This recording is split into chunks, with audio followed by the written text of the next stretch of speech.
My daughter was a student in the Fayetteville Public Schools until last month. We were fortunate enough to be able to remove her from the Fayetteville Public Schools and place her in a private school setting.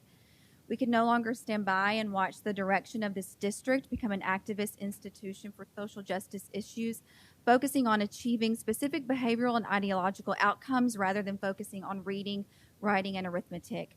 It has been said to me recently, you don't even have a child in the school system anymore. What do you care? Imagine if we applied that same flawed logic to other scenarios, whether it be broken systems and institutions or nonprofit organizations and charitable foundations. Are we not to advocate on behalf of children served by these institutions? As taxpayers of the school district, we are advocates, and we can no longer stand by and be complicit in the indoctrination of these kids. Over the last year, during the pandemic, parents have found that we can no longer take things at face value and have blind trust.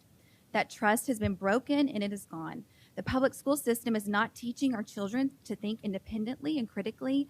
The system is failing our children. When you say you're teaching our children how to think, not what to think, that is a lie.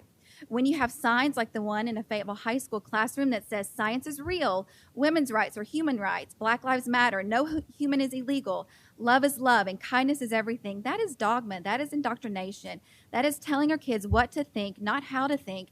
And my daughter was unmasked at her elementary school all last year, and every single day she was made fun of it. Kids would ridicule her and bully her about not wearing a mask. They warned other kids not to go and play with her because she had COVID. She could not only, they would say, she could not only make them sick, but that she could also possibly kill them. When Dr. Fauci recommended everyone double mask, there was a kid that came to her classroom double masked. That kid walked up to her and said, I'm having to wear this double mask because of you. Where is the kindness there? I've seen the yard signs. I've seen the posters. Where do children learn such attitudes? Could it be from home? Possibly. But I can't help but recall the propaganda video the district published last year called the COVID Shuffle, when the Bulldog mascot approached you, Dr. Colbert, and you motioned him away saying, no, not you. You're not wearing a mask. That's disheartening, and our kids deserve better.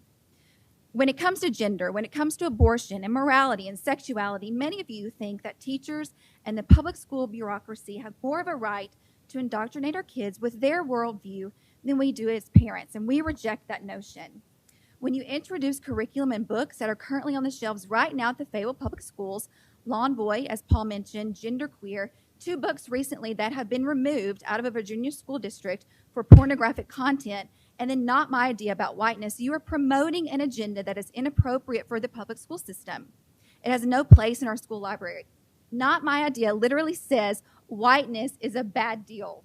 These children are getting these books. Why? You are failing them. You are not thinking about the welfare of our children.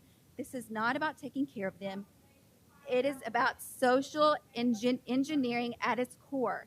The goal is to create social justice activists. As long as you continue down this path, we will stand up defending our children and defending education. Thank you for your time.